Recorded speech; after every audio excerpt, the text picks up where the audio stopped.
All right, so we're going to start the very first episode of the Victor H investing community. And it's great to have all of you join. I appreciate you sending your email address and then coming on. What we're going to do is we're going to keep it pretty simple. I put a survey out on the community page for the channel, just asking for topics. And as mentioned, these were ideas that I had.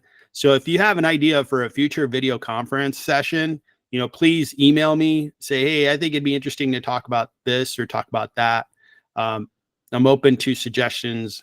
And, but for this week, I thought we can handle the topics that were voted the most on: how to manage a portfolio. So I'll hit that first.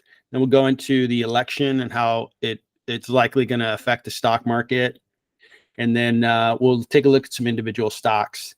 I expect we're going to go for an hour, maybe an hour and a half, depending on, how this goes. And feel free to, raise your hand, join in the conversation, and then we could take your comment, your question, and go from there. So, all right. So, first off, let's talk about just a quick disclaimer that everything that I talk about is just, my individual experience, and it's not financial advice, and I'm not recommending you buy any particular investment. Please do your own research, make your decisions wisely, and, very best of luck with your investments. As we look at a portfolio, I wanted to go through and just kind of go through my thought process on creating a portfolio. And to begin with, a portfolio should really match you in respect to first, your age. Where are you? Where are you in what you're trying to accomplish? Are you, 25, 35, 45, 55, 65? That it really is going to change what you're doing with a portfolio. Younger people, probably would be more in growth stocks. They'd be more risk takers. And that's a great idea. You may have goals that are, hey, let me buy a house. Let me, start building wealth, amassing some capital so that I could then invest in other things like other stocks, bigger bets, real estate, businesses, all that good stuff. That's all great.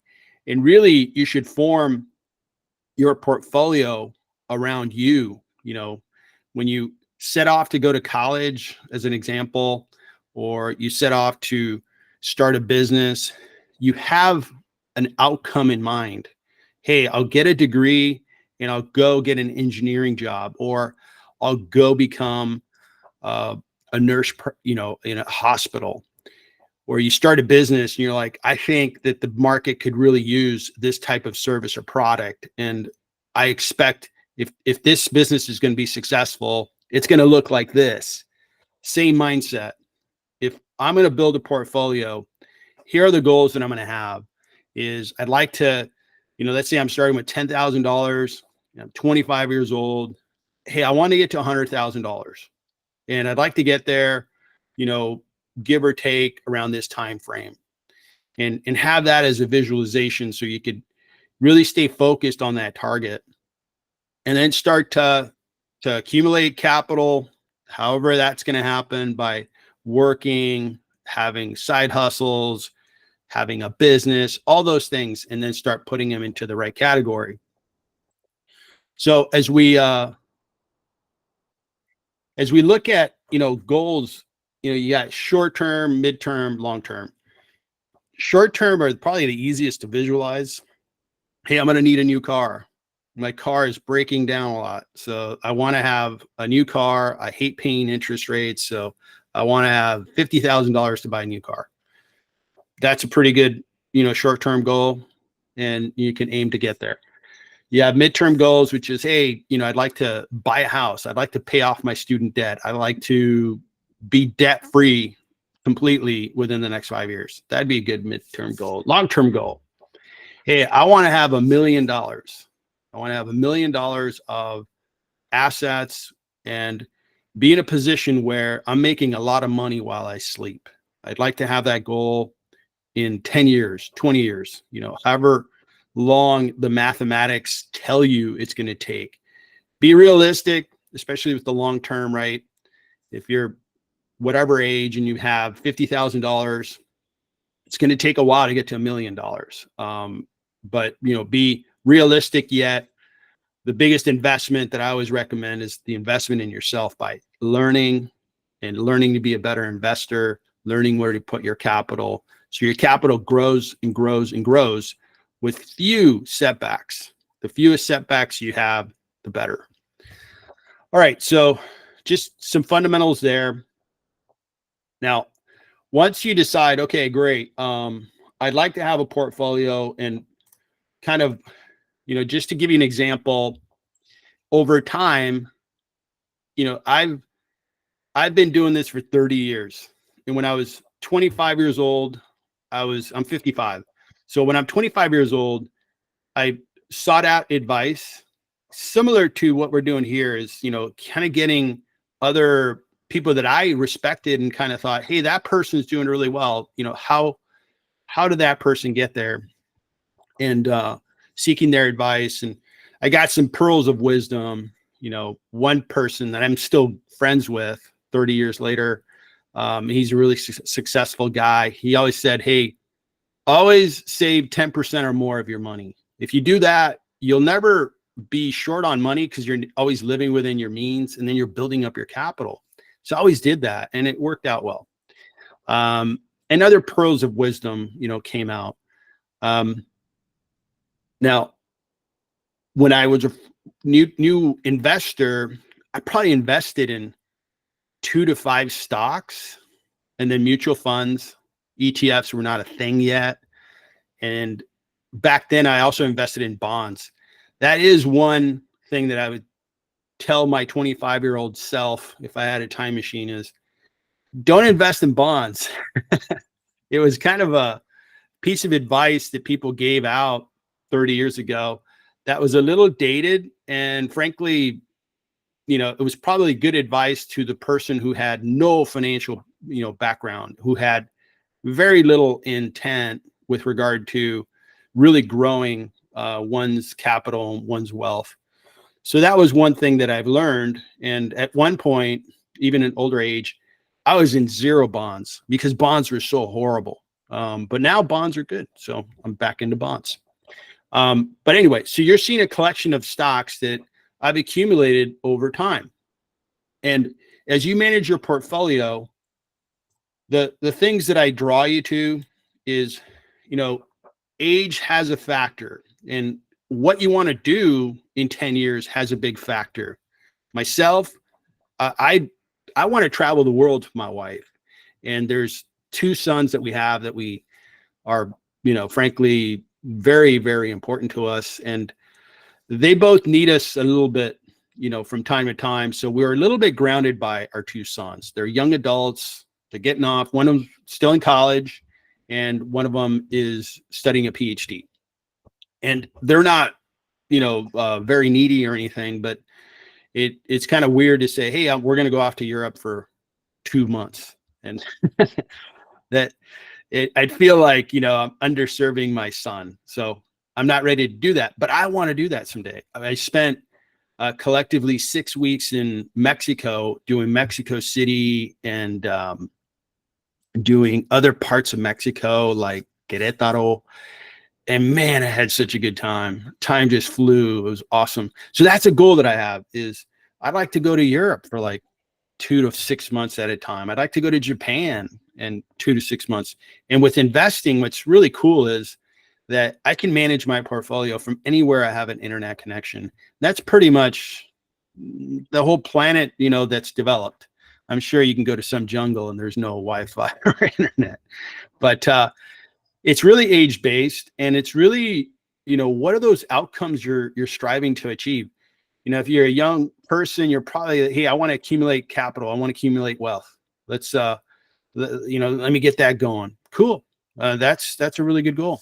Once you get up there and you start checking off a lot of these boxes, Like I checked off the box of putting my sons through college. I paid for everything, told them that, hey, you can go to college wherever you want. Don't sweat. You can go to the most expensive one, the least expensive one. It doesn't matter. You just pick wherever you want to go. And that was a moment of, satisfaction with regards to my investing, which is, hey, I get to serve my family in a way that, whatever they need in something that's very productive for their lives. All right. So age based, it really should be age based, and based on the age is your risk tolerance.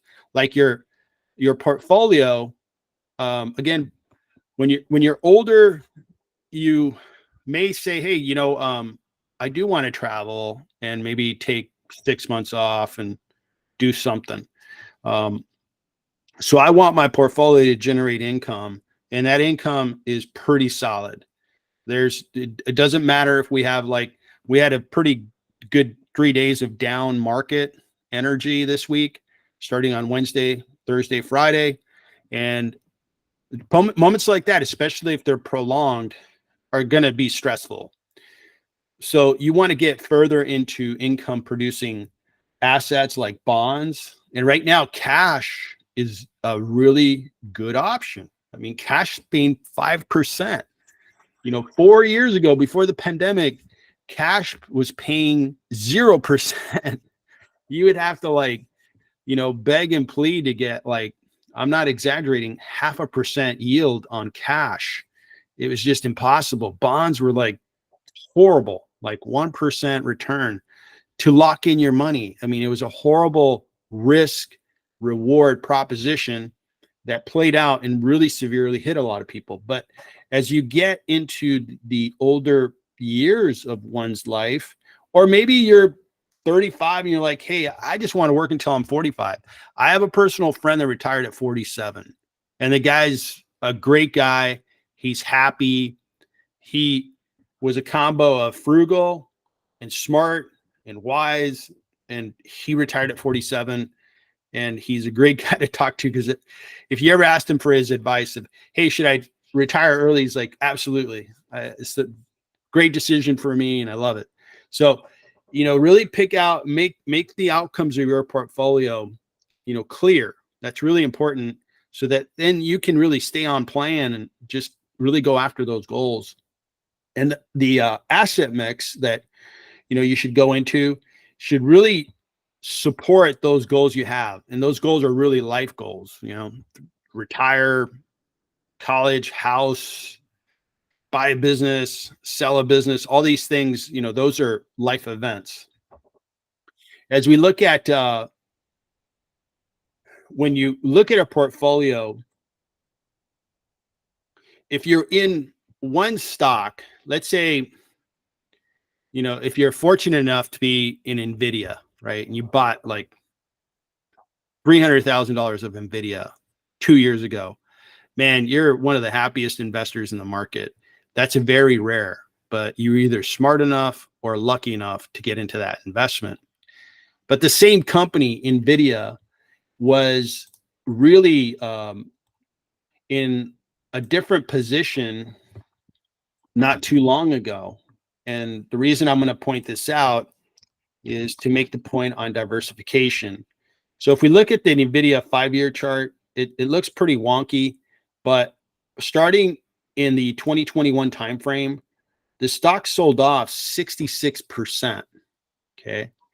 So if you're in one stock and the stock in 1 year sells off 66%, which is the case of NVIDIA, and I expect that NVIDIA is really going to sell off, maybe go down another, 30, 40, 50%, then you are in a really difficult position, because if you have one stock, you're really dependent on that one company. If they do great, you're loving life. If they do okay, you might be okay. If they do bad, like NVIDIA proved for 1 year, it must have been really difficult for these investors. So if an investor said, hey, I'm going to go all in on NVIDIA, let's say at this point, they'd be down 62% of their capital. That'd be really bad. So how do you solve that? Well, you solve that by diversifying, and you diversify by going into sectors, different types of companies that are somewhat counter the other sectors. Like if technology goes down, maybe more money goes into industrials, goes into like older school companies, and you have that kind of balance. Now, you always want to diversify, but you don't want to make your portfolio worse. You don't want to diversify. You want to diversify. You want to go into sectors that you understand, companies that you can understand, and very quality companies. You want to get into quality, quality, quality is my recommendation, especially if you're a long-term investor. Sometimes you get some stocks that are, really good short-term winners, but they're terrible businesses. And I would say that, that's a game that other people can play, and they may make money at it. That's great. That's just not my investing strategy. My investing strategy is, pick quality companies that I think are discounted, buy them, make money. And consistently, I want to make more money than my family needs each year. So I do that through dividends, interest payments, and appreciation of stocks. I'm hoping to get to a point where interest and dividend payments are everything that my family needs. And then I never have to worry about, stock prices. So working towards that is one of my goals. It's pretty achievable in the next 5 years. So I'm going to keep working at it. All right. So we talked about, make your portfolio diversified, make it something that every company in your portfolio, you understand it. You have the time to review that company twice a quarter, once very detailed. Like they do their earnings, you go through their financials, you understand what happened in the quarter. It's still the same business that I bought a year ago, 5 years ago, and I still believe in the company. They're heading in the right direction. Maybe they had a bad quarter. I think something that comes to mind for me is Elevance. Elevance, I think, is a quality business. They had a bad earnings. Okay. Everybody has a bad day, I guess, and a company might have a bad earnings. It might be that they have to adjust to some market condition. But if it's prolongs, and let's say the next quarter is bad, okay, I'm beginning to get more concerned. And if there's a trend developing where just the performance of that business is far worse, what did I misunderstand? And reanalyze that company. So buying into businesses you believe in, having the right number. What's the right number? I have a lot of stocks, but having done this for a while, some of these sectors to me become intuitive. Like I understand consumer communication services. I understand Alphabet and Meta because I've been buying and selling, Google stock for 20 years. So I understand Google. I understand Alphabet. I've been investing in Meta for a long time. I've been investing in semiconductor for a long time. I've been investing in technology for 30 years. So some of these sectors to me are very intuitive. Some of them are not. And I try to stay away from sectors that I can't understand. And I try to keep it to a number that I feel I can manage. I can manage this. I can view each company twice a quarter. I find it really fun and interesting to analyze companies. I don't know that everybody feels that way. So I can put in the time and energy to look at these companies. So we're talking about, let me try to get to my right screen here.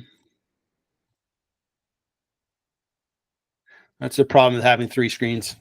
Okay, so we talked about diversification, and I kind of showed an example of being in one stock and how that could be, a big winner in the short term, but it could really be brutal if that stock really corrects. So diversify in a way that's smart, buying quality companies, businesses you understand, and don't worry about like if today you only understand one type of business, one industry, one sector. That's great. You understand that one. You probably have a knowledge advantage there. Don't try to force it. Pick out another industry that you think I could probably learn that industry, and then start learning. Start studying the companies that are in that sector. Understand who have been the winners for the last 5, 10 years, and then start growing your knowledge. Learning is the best return on investment, one of the best returns on investment you can make, because it takes very little capital risk and you just get better. So pick out other industries. I try to do that. There's some industries that are pretty intuitive to me, but excuse me, but some industries are not as intuitive. For example, within utilities, people have brought up uranium that is going to feed the electricity producing utilities and so forth through nuclear power. And high level, I think that's going to be a growth area. It's not something that I intuitively get. I don't understand it. And do I want to jump into that? Not at the moment. I mean, I'm realistic. Do I have the passion for it? Not at the moment. An example would be within industrials. Industrials is really broad. Like there's like different industries. You can go from Uber as an industrial company to 3M to these like heavy duty, old school companies. Those are easier to understand. Industrials are kind of like what we've been taught over a long period of time. A company makes a product, they get materials, they make a product, and they sell it to customers. So that's my 2 cents there. So let's talk about, so you build a portfolio. It fits your goals, your short, medium, long-term goals, which is fitting your life. Like these are the things that I want to accomplish. Now, these are the sectors that I want to find stocks in, that I high quality companies that I believe in. Now, measuring performance is really important. I measure it monthly, trailing 3 months, year to date, trailing 12 months. And the reason I do that is that I want to just understand, like, data is going to tell me. I'm going to show you this is my income portfolio. I have different portfolios. I have a growth portfolio with growth stocks, income portfolio. I have my shorts. I have bonds. I have some crypto. And then I even have a retirement model that I built, just kind of showing, if I retire today, this is how much money I'm going to have. I think at this point I can get to like nearly 100 years old and have enough money and still leave a pretty good amount of money to my 2 boys. So this is kind of a long-term creation for myself. And what I do is within my income portfolio, these are like Dow-based companies. So you could see Allstate and 3M, Chevron's the biggest position. Here's Elevance. And I'm measuring the current month. Okay. This portfolio is doing pretty good, given that the market had a pretty good pullback last week.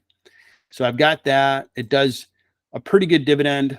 I'm sure I'm going to be paid more dividends before the month's out. And then I look at year to date. How am I doing there? I look at percentages. Year to date for invested money, it's 14% plus dividends.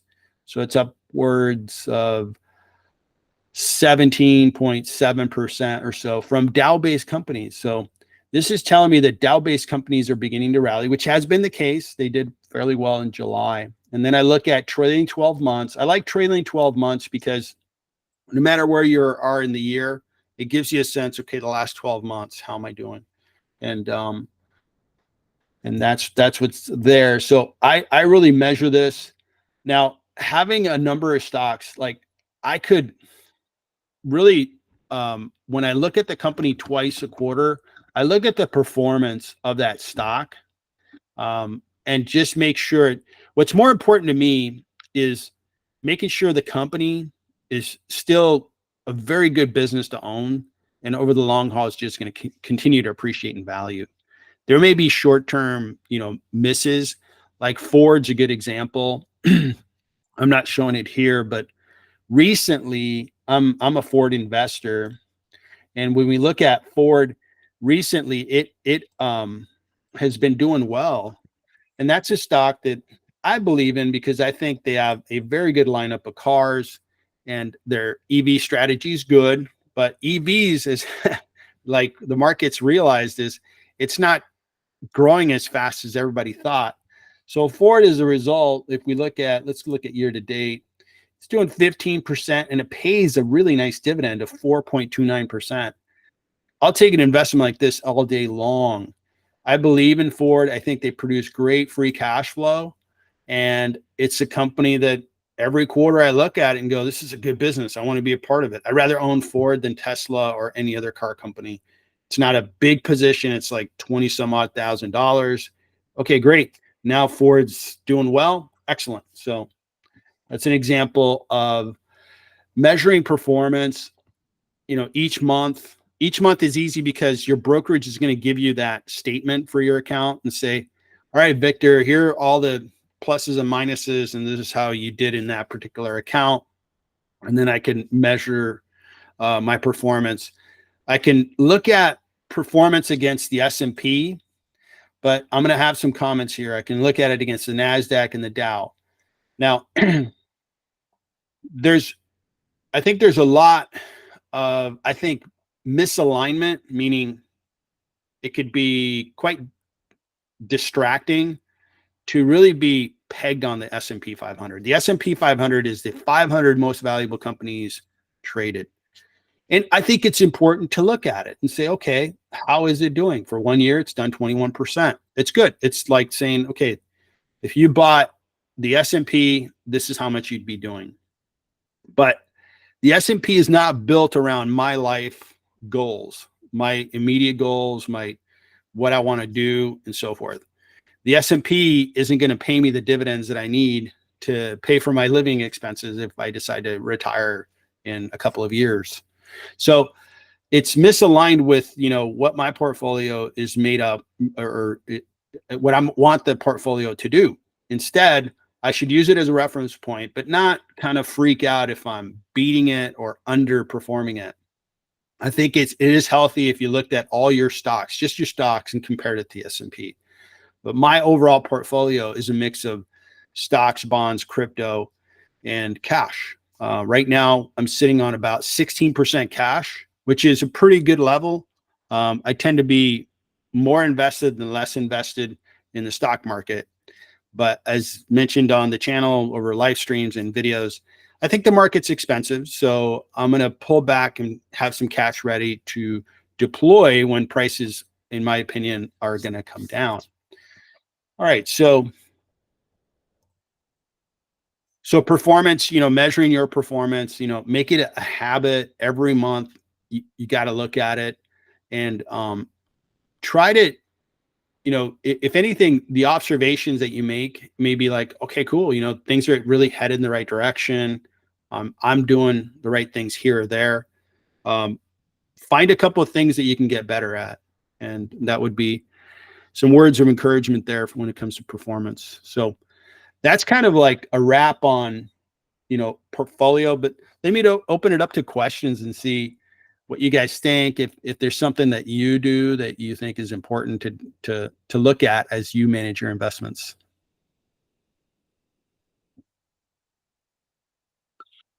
And if there's no comments, no worries. I'm gonna move on to how the election is gonna affect, stocks.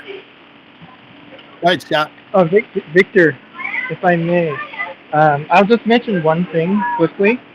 Uh-huh. Yeah, I completely agree with you. The one thing I would add, I think when it comes to management and goals, decide if you want to be an active or passive investor. Like when I mean, whether you want to just passively invest in funds or actively buy stocks or some combination of both, which is where I am. So, but that's Good. all. Yeah, I'm glad you brought that up because it's a little bit of a blind spot for me. I think it's a very good point. So especially like I mentioned, when I was 25, I was mostly in mutual funds. And part of it is In the United States, we have, 401ks, and you go into 401ks, 30 years ago, there was no way for you to take your 401k money and then invest in individual stocks. You had to invest in mutual funds. But I think it was a good idea for me, because what I did is I thought, okay, here are industries that I think they're going to do well. Let me find mutual funds that fit that type of secular trend that I'm going to see, long-term trend. And also, mutual funds, ETFs that have the criteria like, hey, I'm young, so I want growth, or I'm older and I want income and I want to preserve my capital, or maybe I want to go into a bond ETF. So that's absolutely a good idea.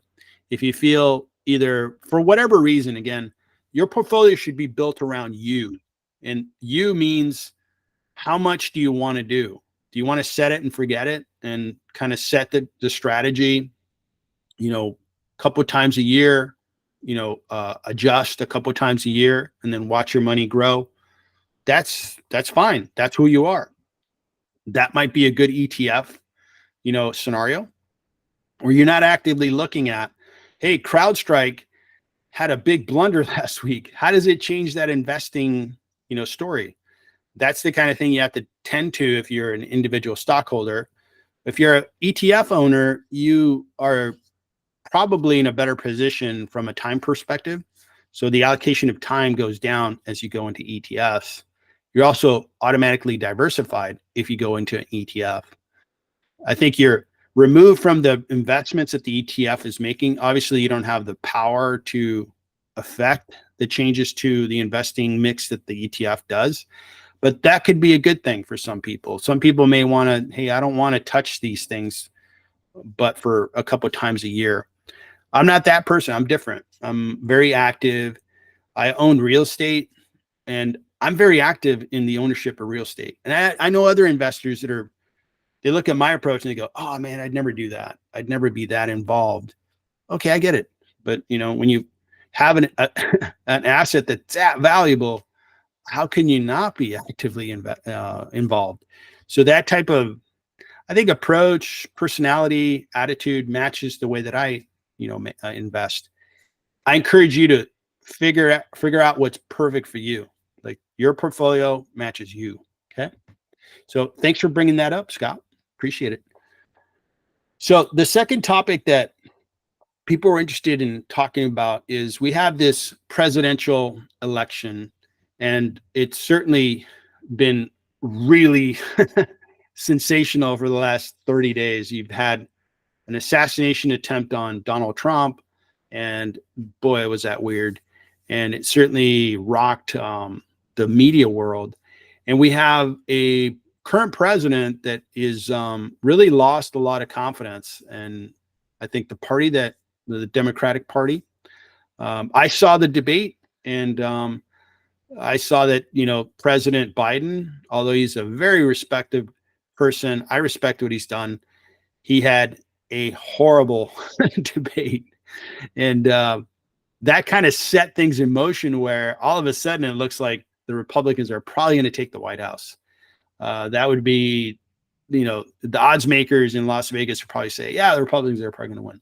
So I'm not making any political comment here. I'm just kind of pointing out, this is how I see things, and I'd love to get your weigh in on this. So if the Republicans win, I think in general, it's going to be positive for the stock market. And here are the sectors, from the biggest sector being technology to the smallest sector being utilities. And looking at technology, I think a Republican White House enables better tax policy. They tend to stay out of businesses' way. And the Democrats are really in, I think, technology's kind of, business, and they try to do a little too much. I think there's probably good reasons why they think they should do that, but removing myself from, citing if it's good or bad, just from a business perspective, dollars and cents, is Alphabet going to be worth more or less? I think it'll be worth more if you look at, in Alphabet's wrong example, I would say Apple or Nvidia or so forth. So I think Republicans are better for it technology. Financials, that one's easy. Republicans will make it easier for big banks, brokerages, financial services companies, insurance companies to make money. They just tend to do that. Democrats tend to put a lot of laws and legislation that make it harder for those institutions. Healthcare, again, Republicans will make it easier from a compliance perspective, and I think in general will be favor healthcare companies. Consumer discretionary, I think, is a tie. I can't tell you whether a Republican or a Democrat is in the White House if people are going to change their buying habits. Can't say that. Communication services, I'm going to give it to the Democrats, and communication services is Netflix, Disney, Alphabet, Meta. The reason I say that is the Republicans do go after media companies and they try to tell them, hey, you're making movies and stuff that we don't like because it goes against, some of the values that we have. Well, I think the Democrats will kind of stay out of those businesses' way a little more. Industrials, I would say, is a tie. Consumer staples, I think Democrats would probably be favored. Energy is clear. The Republican agenda is to allow energy companies to explore more, find more oil, find more energy to use domestically as well as sell internationally. Materials is kind of ditto, allow companies to operate more freely. Real estate, I'm going to call it a tie, and then utilities, I'm going to call it a tie. Two other things that are out there, I think mergers and acquisitions, you'll see more of them if you have a Republican White House. The Democratic White House has really made it hard. I think Kroger is an example. Kroger's been trying to acquire Albertsons, and they've gotten a lot of pushback from the current administration. Is the pushback warranted? I don't know. I think it's, I'm a Kroger stockholder, so I'm probably biased, but let me point something out. Kroger is a grocery company. They sell groceries. So the administration's saying, oh, you're gonna reduce competition in this space. And I would be like, the administration is probably not paying attention because Walmart sells groceries. Obviously, Costco sells groceries. You have Target selling groceries. You have Amazon in the grocery business. Those are like, especially the Amazon example, those are competitors the grocery business did not have 20 years ago. There's a lot of stress on grocery businesses, old school grocery businesses from Amazon, Costco. So the administration is actually making it harder for older school grocery companies to do business. And that's an example of where I think the current administration is misaligned with reality. And if a Republican led White House would probably stay out of their way and say, okay, seems like a reasonable acquisition, go for it. Interest rates, I think, would be better under Republican leadership. And I think because I think the Democrats are kind of staying out of the, hey, we should have low interest rates or high interest rates. That whole conversation, they kind of don't have a lot of leadership there, where I think the President Trump is like, yeah, we should lower interest rates. He's really like saying we should just lower interest rates. So if this happens, small caps continue to work. It's just easier on businesses, and Wall Street will benefit from that type of leadership. So that's where I see things. What do you guys think? Any observations or comments you would make on how the stock market would favor whether a Republican or a Democrat leads the White House?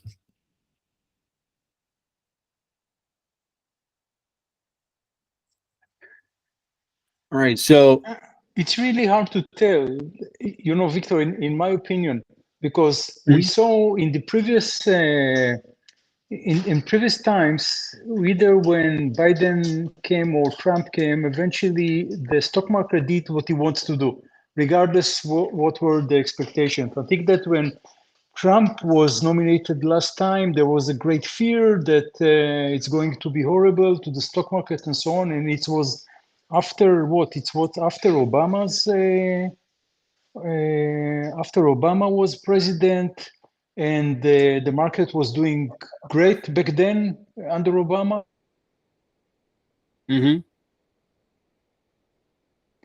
Yeah, I agree with your comment, which is it's hard to tell, right? It's never a perfect science. These are all guesses on, who's going to favor who. But if you look at Trump's first administration, I think it's January 6th, and then you get to 2021. Now that he had to deal with COVID, so it's probably not a fair comparison. But it was up 68% under Trump's administration, and he had to deal with COVID. So that's a pretty good game-changing event. But if you look at Biden and you look at his term, which started in 21 and it continues today, it's up 44%. And he dealt with a pretty good correction in mid 2022. So I think the comment is well, acknowledged that it's never a perfect science that, hey, if you have a Republican leader, then we're going to do twice as better. Now, we've had Democrats in office and the stock market does great. We've had Republican leadership, stock market does great. Or the flip side, just in the last 8 years, you had a pretty big event where, stocks went down big time really fast. And then you had under the Trump administration. Then you had this correction during Biden's administration. So point taken. I'm just kind of making kind of like my best assessment on, I think in general, I don't think I'm going to get a lot of argument that Republicans tend to be more friendly to businesses. I'm not breaking any ground there. It's a pretty well-known, fact that Republicans tend to be more pro-business. And I think my comments or my guesses are probably aligned with that statement. So Scott, I think you have a question. All right, thanks, Victor. Just a comment and a question kind of rolled into one. And so I'm actually fairly new to thinking about the market and sectors, so I can't really make a comment there yet. And also, I haven't lived in the U.S. for over 6 years now. But just a comment on interest rates, at least in the U.S. So that's set by the Fed, right? The Federal Reserve System. And I guess what I would push back a little bit on there is when you put Republican, I would say it's a tie, because they are, now it depends on whether you believe it, and nothing's perfect, right? That's clear. They are nominally independent. And like in theory, Congress and the president could call them and say, lower interest rates, and they could say, no, please go away, hang up. Now, whether you believe that they're independent is up to you, feel free to answer if you want. But I would just say, in my view, nothing's perfect, but I haven't seen any evidence so far that they've lost their independence. So that's all I would say on that. Yeah, I appreciate the comment and I acknowledge it. The one thing I would say is that the current let me back up on one comment, that the Federal Reserve highly influences interest rates by changing the discount rate of how banks borrow to one another, and also their balance sheet, how many bonds and T-bills they're buying back.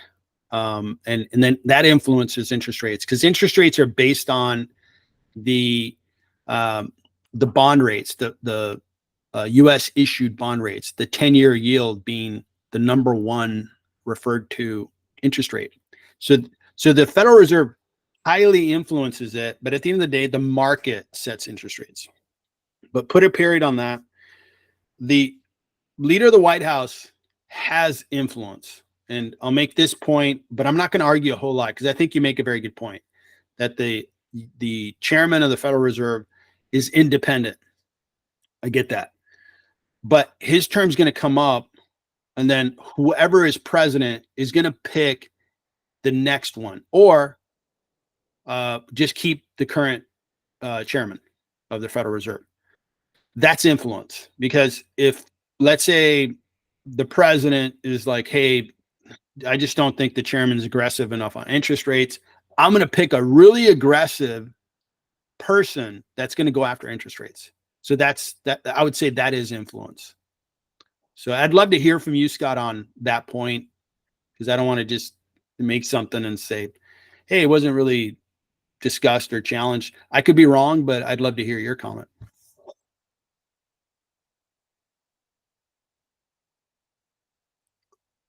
All right. So Oh, that's just fair point. I would have to research it more myself. And I'm not sure whether, I mean, I assume Congress also plays a role in confirming whoever is the head, but yeah, well, your point is well taken. yeah, it's definitely, it's like Supreme Court judges, right? They're independent and they're lifelong appointments. But the person who picks the Supreme Court judges will pick somebody who's either very conservative or liberal, and that's influence. Now, it's only happens when you get to put a judge in place. Get that? So, but I think it's a healthy conversation. I agree that once they're elected as the chairman of the Federal Reserve, they are pretty much independent. So I think, and Kidder, you had a question or a comment.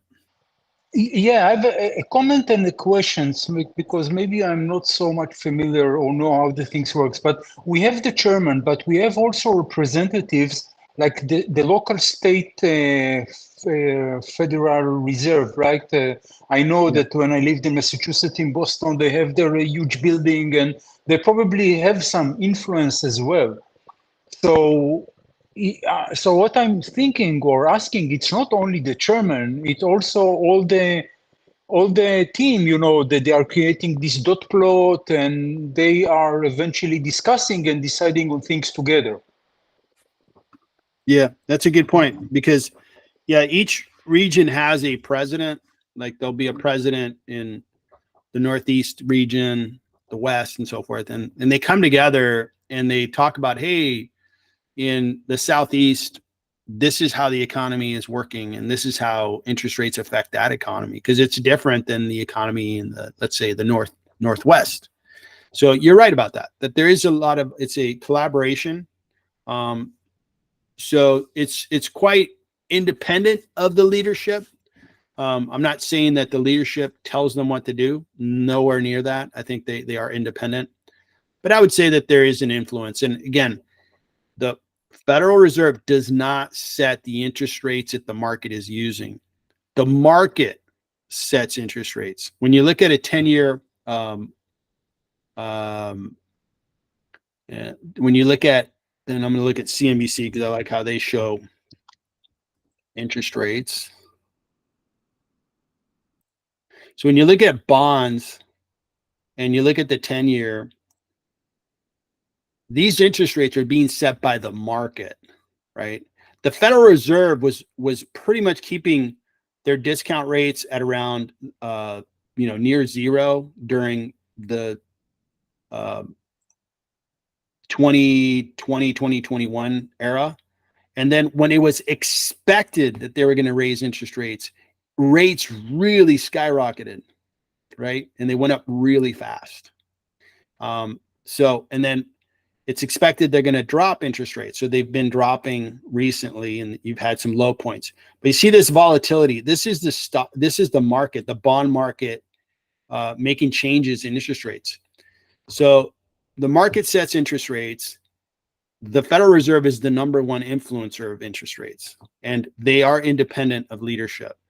And I just wanted to point out that I do think that the leader of the White House does have influence. I mentioned why, but it's not, like authority influence. It's more of they get to pick the leader, the chairman, and they could also fire the chairman, by the way. The chairman's not a permanent role. They think it's customary that you let that person write out their term, but especially President Trump, he has no problem doing things that are outside the lines of what has been done in the past. So good discussion. Thanks for bringing that up. All right. So at this point here, we've covered the two most requested items, which were how to manage a portfolio and then how will the election will affect the stock market. We can talk about a company or two if you guys would like. or we can talk about anything else. And Kidder, you want to ask a question? Yeah, I have a question, if I may. It's about the table that you showed at the beginning of about the allocation of stock versus bonds according to age. And honestly, I was a bit surprised to see that, because what I knew, or what I know, is that there is a kind of a formula that you.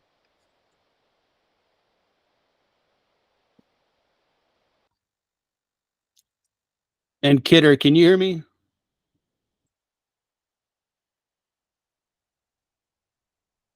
I don't know if it's me, but I can't hear him. Can you guys hear him? No, I can't. He dropped out. Okay. He was asking a really good question. Hopefully he comes back. While we wait a little bit, is there a topic or a company that you guys wanted me to take a look at we can talk about? And feel free to, let me check the chat. And I'm sorry if I've been slow to, nope, nobody's in the chat. So that's good. Yeah, if you want to suggest a company in the chat, or if you want to ask verbally, feel free to.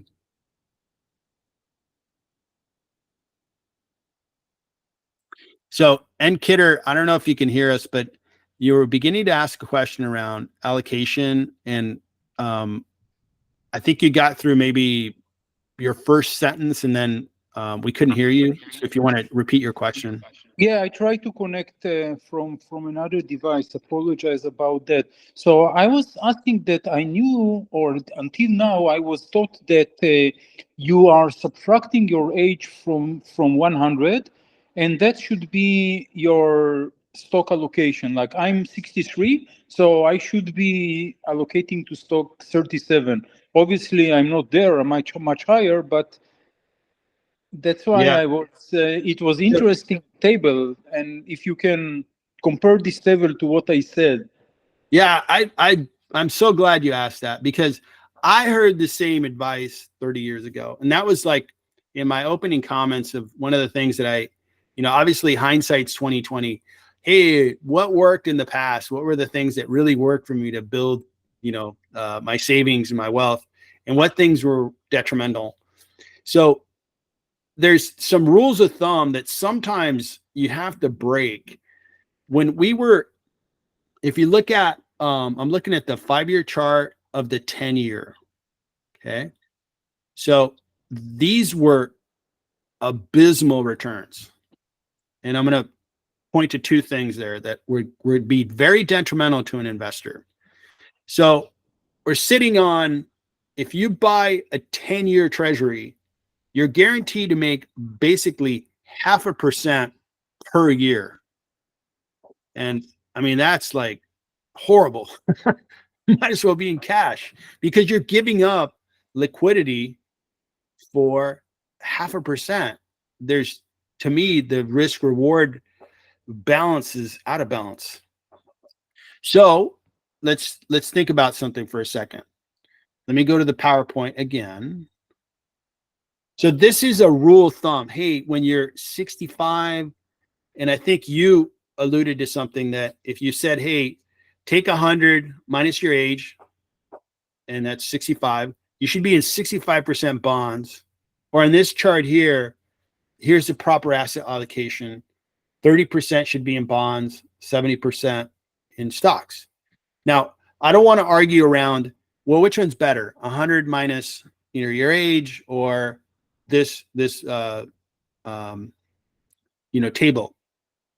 I think these tools, both tools, are meant to remind you that as you age, your goals are changing. Okay. As you age, you're like, I don't want to work anymore. Okay. You're not going to have income coming in. So you're going to need to replace that income, right? So you can eat and go to the doctor and buy a car and pay for gasoline, all that good stuff. So your need for income investments that have dependable income goes up. That's a great position for bonds. Okay, great. So removing oneself from being kind of very dedicated to this type of table, it's more about where are you at? You may be a 50-year-old that's ready to retire. If you are, congratulations, go for it. But how are you going to, kind of have the lifestyle you want to have with a consistent income? That should be the determining factor. Now, one thing that I'm going to break this table, and I'm going to take 100 minus your age, and that should be your stock allocation, with a realization that you should always be observant of what the market's doing. If in 2020 I was in zero bonds, because if you look at the history of interest rates, we were really in an uninvestable period for a long time. When interest rates fall, which they were very high in 81, as interest rates fall, the value of a bond falls. So if you bought let's say in 1994, said, hey, I want to set it and forget it. I'm going to buy a 30-year, a 25-year bond. As these interest rates have fallen, the value of your bond went down. If you remember the Silicon Valley Bank bankruptcy, this is what bankrupted that bank. Is they bought long-term bonds, interest rates, and I've got it wrong. As interest rates fall, the bond value goes up because they're trying to sell a bond with a lower yield. But as interest rates rise, that's where you have bond prices collapse. Around this era here, bonds were uninvestable to me. They're like, I cannot commit to a 1% to 2% return. That just, it's not something that I like. I talk about, find businesses that you believe in, buy those businesses, do your homework, analyze those companies, feel like you're making a good decision. Not all decisions are going to work out perfectly, but if you make 10 good decisions where it was process, good analysis, 8 out of 10 are probably going to work in your favor. You're going to make, a very good return. When I take the interest rates that were being paid in 2012, 14, 16, it's like, I cannot invest in that vehicle. So it breaks the whole 100 minus your age and this table. You need to be aware of what's going on. Now we're back to interest rates that are reasonable. Like, okay, getting paid 5% on cash, that's good. That's really good, especially since we've been through a winter of low interest rates. That's very good. And now, am I willing to buy, bonds for the long term? Yes. And what changed is interest rates are being paid at a much higher rate. And I would like to, have a bond ladder. Here's my bond ladder where I have a certain number being redeemed each year. So this is cash flow, and I'm being paid a nice return. 6.2% is my return in 2025. And then moving at 2026, this is going to redeem. It's going to be cash flow coming into my account. And then I decide, do I want to reinvest it or do I need it? Okay. So that really changed. This did not exist in 2012, 14, 16, 18, because the rate of return was horrible. So be aware of that the rate of return should break some of these rules of thumb. Let's not be captive to, well, that's what I'm supposed to be doing, so that's what I'm going to do for my investing life. I think we need to think further than that and think for ourselves and say, okay, those things apply if interest rates are at 8%.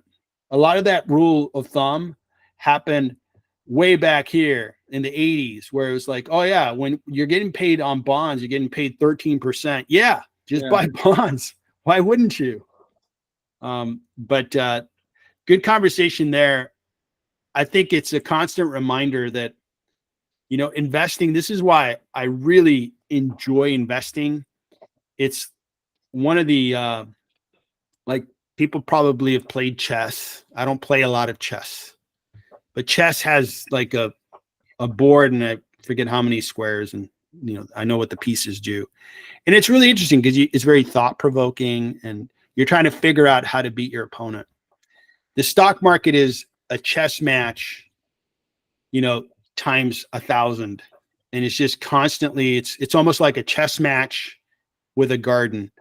If you tend to your garden, you're going to have a very good garden. You're going to probably learn. You're probably going to kill a few plants, but over time, you're going to be a very good gardener if you put the time and energy in learning. And from an intellectual standpoint, it's the ultimate chess game for me. And that's why I love it, is you have changing of interest rates, the economy changes, certain sectors begin to really work. And that in itself is really stimulating to me. So very good conversation. I appreciate it. Any other comments you'd make there, Enkitter? Yeah, just one, but maybe we'll talk about it in another time, because one of the things that I think that you are not referring to when we are talking about stocks versus bond according to age is the risk factor, because this is something that we or I've been taught, or if you will look at what other financial advisors are saying, is that you cannot, at the age of, let's say, 70, you cannot afford yourself a crash of 50% in the market, which can happen regardless how smart or how good chess player you are, and it will take 10 or 20 years. Eventually it recover. Okay, the Nasdaq was recovered after the dot-com bubble, but it took 20 years, and you do not have the time. So if you are 20, you are allowed to take the risk. If you are 60 or 70, you are in a tough spot if there is a crash. That's one of the reasons I believe to advocate for bond, regardless their attractiveness. You make a very good point. And let me readdress what I think I heard you say, which I'm going to say agree with, which is, as you get up there in age, you don't want to go back to work because this just wasn't part of your plan. And if you were to be 100% allocated in stocks and you had a correction like the one we had in 2022, right? In 2022, if you look at the S&P, let's just say you were like, hey, I'm just going to be really into growth. I'm 70 years old and I'm totally into NASDAQ stocks. Okay. But then 2022 rolls around and you lose 35% of your investments because the market corrected in 2022. And you're sitting there going, wow, I had $1 million at the beginning of this. Now I only have $650,000. Ooh, that's kind of tight. And I'm beginning to withdraw money on a much lower balance. That's really concerning. If you were in bonds in this period, the worst that would have happened was you would have gone sideways. You started with $1 million, you ended with $1 million. You're 70 years old and you're like, okay, well, I'm comfortable withdrawing from that balance. So that's the point that you're making. I agree with that. Now, what I'm saying is as interest rates fall and they become where the risk reward ratio, right? If I take that risk, I get, on average, this type of reward. It's just out of balance. It's like, man, I'm committing to a long-term bond, maybe 5 years. And what if the market does, fly up? Or what if real estate does better? Or what if gold is better? Or what if just keeping the money in the bank in cash? I mean, what am I missing out on? 0.5% of return. So I get the freedom to use that capital how I see fit, and I give up on 0.5% of return. Well, in my place, during that era, I did a couple of things. Is one, I kept money in cash and I invested in real estate. And I started investing in real estate, and I started a business around that era and really invested in that area. Those were things that I felt I was in more control of. And I mean, I can't control real estate prices, but real estate prices tend to be very stable. You don't have big moves in real estate prices. You do have moves like 2007 to 2010, real estate dropped 40% in California, Southern California. but it's very abnormal. That was a very abnormal period. So I would say that, keep your thinking hat on, even if you're 70 years old, 80 years old. Allocate enough money to your safe kind of pile of assets, cash, bonds, maybe gold, and those types of stored values, so that, hey, I could live the next 5 years without really affecting my lifestyle. But be aware of what the risk reward return is. And if it gets so bad, begin to look for alternatives that are going to be outside of stocks. So I agree that you don't want to be in 100% stocks at a later point in life. That would just be too risky. Now that we're having better interest rates, we're back to more, I think, traditional investing thought, which is, okay, it's smart to put money into bonds. It's smart to put money into CDs. CDs are paying 5-6%, sometimes even higher. So I agree with you. I hope my points are kind of landing with you, that we just had a period of time where one of the smarter moves I made in the last 10 years was I stayed away from bonds. And it was because my instincts were telling me, man, it's risky to buy a bond and stay in it for any type of duration. I'm going to get killed if the market goes up, which it did. So it really played out well for me. But your points are very well taken. I think it's very wise to, if you're 70 years old and you're 100% in stocks, and especially growth stocks, that is super risky. I would think you got to take a portion of that. I like thinking in, again, outcomes. For me, if I have the next 5 years of my family's needs taken care of, we don't change the way we eat, we don't change the way we live, we go to the same doctors, my wife drives in a good, safe car, my sons are in a good position in life, I can adjust in the next 5 years. If I wake up tomorrow and Meta stock went down 50%, which is my biggest holding, I have 5 years to figure it out because I have my next 5 years covered. Now, I'm confident that I've figured it out. After 55 years of living, I've figured out a few things. And if you give me 5 years, I will figure it out. And that might be, I got to cut some expenses here or there. I got to figure out where to make money elsewhere. But that's my comfort level. I like dealing with, that type of life matching kind of decisions. And that's my own mentality. I have the next 5 years covered. I'm good. I am not smart enough to know what's going to happen in 10 years. I don't know that anybody is. I always kind of like scratch my head when people are like, oh yeah, in 15 years, we'll be doing, are you kidding me? There's no way anybody knows that. How far is technology going to take us in the next 10 years? I don't know. I'm excited about it, but holy smokes, we have private companies getting people into space. If you would have told me that 10 years ago that, hey, in 10 years, there will be, 3 companies will get a human being into space, I would say there's no way. If they'd have said self-driving cars, and that would have been a little more believable because Waymo is already out. So I'm going to take that one off the table. But there's certain factors that you just cannot guess that far into the future. So for me to say, now there's a few exceptions on like my bond holdings. I bought into a bond that was a 7 going on 8-year term, and I bought it 2 years ago for a bond with a oil company down in Mexico, Pemex. My yield's been 11% on that bond. I know Mexico, I know oil and gas, and I understand kind of like that business, right? And that kind of went beyond the 5-year kind of horizon. I'm glad I bought that bond. It's been a good winner. But there's exceptions when I feel like the risk reward is there for me. I'll take the risk, because what's the worst that would have happened with Pemex? I would earn, I think the coupon rate was like 8%. Well, the worst is I get paid 8%. Well, that's not too bad.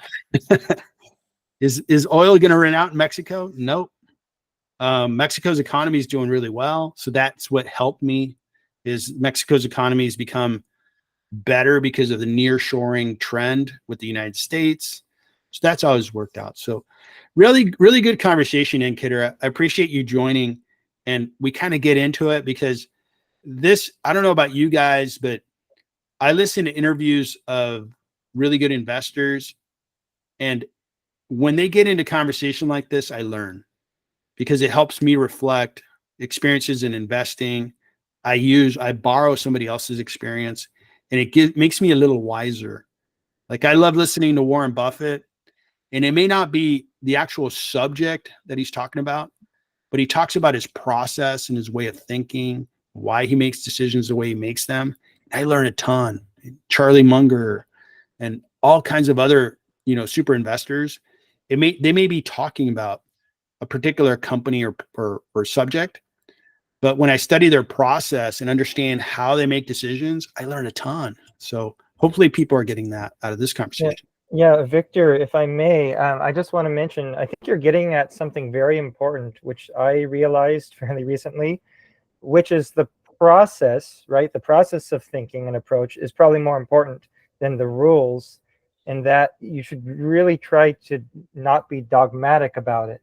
So like, rather than just saying, okay, I am 60 years old, I should have 40% in bonds, or whatever, 39, 41 exact, no matter what, and keep your blinders on, looking at conditions. I mean, if it's obvious, if it's super obvious that you shouldn't have much money in bonds, maybe you should adjust your approach. Or if it's super obvious that a company is really risky, maybe you shouldn't have your money in it, right? Even if, you get advice that you should. But whatever, you see what I'm saying, right? That you should always try to use some critical thinking skills as much as you Agreed. can. Yeah. You're hitting on something that is, I think, worth repeating, which is if you continue to learn and you have a process that works for you, you're aligning your portfolio to what you want, right? And if your process is, I think, consistent, and you can come back and review it and see what worked and what didn't work, you're just going to keep getting better. And the process of investing, like I took you through, what's the rate of return and what's my risk in that stock? That process, I guess, is consistent. When I invest in a real estate asset, similar. When I invest in a stock, similar. Bond, similar. And if you can repeat it and keep getting better, you're gonna wake up 10 years from now. You're gonna be that much better. And again, I think the other thing I'll repeat that Scott mentioned is we don't have to follow, the suggestions and rules of thumb that are out there. They're rules of thumb to get you kind of thinking in that area, but then think for yourself, right? If I always say that I try to use all the information advantages that I have. I may have worked in an industry. I may have worked with a type of company. I worked for a pharmaceutical device company. That experience was super interesting, and it taught me so much about pharmaceutical. Well, I use that information to my advantage. So I see when cyclical trends are about to happen, and I can take advantage of those, and so forth and so on. The rules of thumb are kind of made for everyone, and they just kind of get us to talk about it. But once you invest your hard-earned money, invest it in the places where you have the most advantages, information advantages, secular trend advantages, rate of return advantages, all those things come into account. So good stuff. So, well, I think we arrived at a good place to stop. I think it was a really good call. Thanks so much for everybody who attended, and thanks so much for the questions. And I hope to have the same type of session 1 week from now. It'll be on Sunday. It's going to start 2 hours later. And if you didn't get the invite already, please let me know. I'll send it. I'll make sure you're on the invite list and you can join again. If you'd like to email me questions in advance for the next session or topics, welcome to read them and, see if we can cover them on the next session. Everybody, enjoy your Sunday. have some fun, and I look forward to seeing you either on a live stream or the next session. Thank you. Thanks, Victor. Thank you. Thank Bye, you. everyone.